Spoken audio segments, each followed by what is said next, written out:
বন্ধুরা, তাপসী কুড়েঘরে সবাইকে অনেক অনেক ধন্যবাদ জানিয়ে আজকে রেসিপি শুরু করছি। দেখো, কড়াইশুঁটি দিয়ে আলুর দম।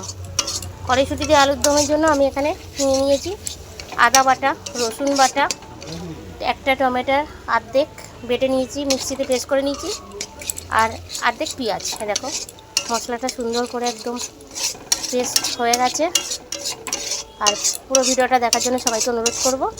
আর ভিডিওটা যদি ভালো লাগে অবশ্যই লাইক কমেন্ট শেয়ার করো। দেখো এখানে 100 গ্রাম টক দই নিয়ে নিয়েছি। এবার এখানে টক দইটা দিয়ে দেবো পুরোটা। 100 গ্রাম টক দইটাই পুরোটাই দিয়ে দিয়েছি। দেখো টক দইটা তো আমি এমনি ফাটিয়ে নিইনি, এখানে কড়ার ভিতরেই সুন্দর করে এটা মশলা দিয়ে ফাটিয়ে নেব। দেখো পুরো মিক্স হয়ে গেছে টক দইটা একদম। গ্যাসটাকে একটু বাড়িয়ে দিলাম। আর এখানে আমি গোটা গোটা আলু আর কড়াইশুঁটি দেখতেই পাচ্ছ একসাথে সব সিদ্ধ করে রেখে দিয়েছি। এবার এখানে আমি আলুগুলো এরকম করে চেপে তুলে দিয়ে দেবো।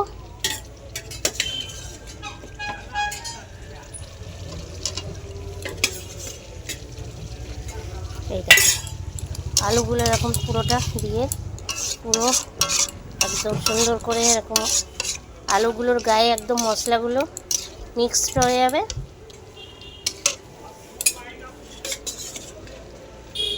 আর কড়াইশুঁটি আলু সব একসাথেই দিয়ে দিলাম। এই দেখো কড়াইশুঁটিগুলোও দিয়ে দিয়েছি, এখানে আলুটা এখনও আছে। পুরো আলুটা দিয়ে দিলাম। এবার ভালো করে এটা একসাথে মিক্স করে দেবো। গরম গরম রুটি হচ্ছে ওদিকে। এই আলুর দমটা রেডি হয়ে গেল,